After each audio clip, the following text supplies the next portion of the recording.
Hello, calculus fans. All right, so let's find f of x if we're given that f double prime of x is equal to 3 over root x, and f of 4 is equal to 20, and f double prime of 4 is equal to 7. Now let's rewrite this second derivative that we're given as 3x to the minus 1/2. So the idea is that since we're given the second derivative, we're going to anti-differentiate twice to get back to the original function.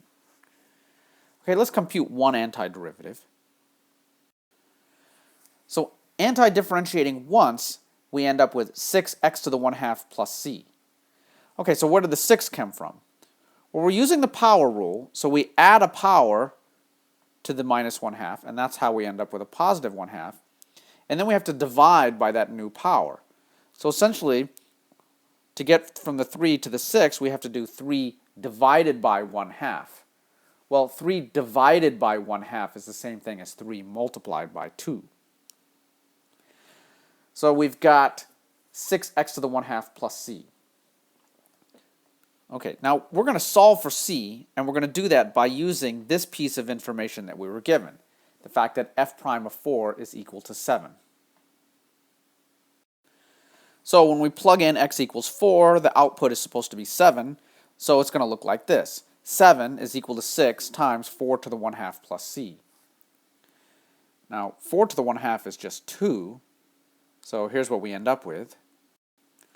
We get 7 is equal to 12 plus c, because 4 to the 1/2 is just 2. Okay, now we know what c is.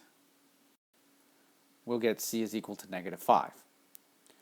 All right, so that now tells us exactly what our first derivative is. It's going to be 6x to the 1/2 minus 5, because the value of c that we got here is going to be put into place there. Okay, so f prime of x is equal to 6x to the 1/2 minus 5. So what we'd like to do is compute one more antiderivative. We're going to back this all the way up to the original function. Everything we're doing here, we're doing these calculations in reverse, essentially. Okay, so now to anti-differentiate, we're going to get 4x to the 3/2 minus 5x plus d. Okay, so let's try to explain what's going on here. So how do we anti-differentiate 6x to the 1/2? The power rule tells us to add 1 to the power, so that's how we end up with a 3/2 power. And then we have to divide by the new power. So essentially we're doing 6 divided by 3/2. Well, 6 divided by 3/2 is the same thing as 6 times 2/3, and that works out to 4. So that's how we end up with the 4 there. And then to anti-differentiate the negative 5, that's just going to be negative 5x. That part should be easy. What's the derivative of negative 5x? It's just negative 5. And then, of course, the final piece is we need a constant out here to indicate the most general antiderivative of f prime of x. And I'm using a different letter just because we already used c before. Now we're going to plug in this condition that we had at the start. So that's telling us when we plug in x equals 4, then f of 4 is equal to 20. So the output is going to be 20. All right, so we're plugging 4 into here for x, and then the left-hand side here should be 20. And so we can see that here in this expression, that 20 is equal to 4 times 4 to the 3/2 minus 5 times 4 plus d.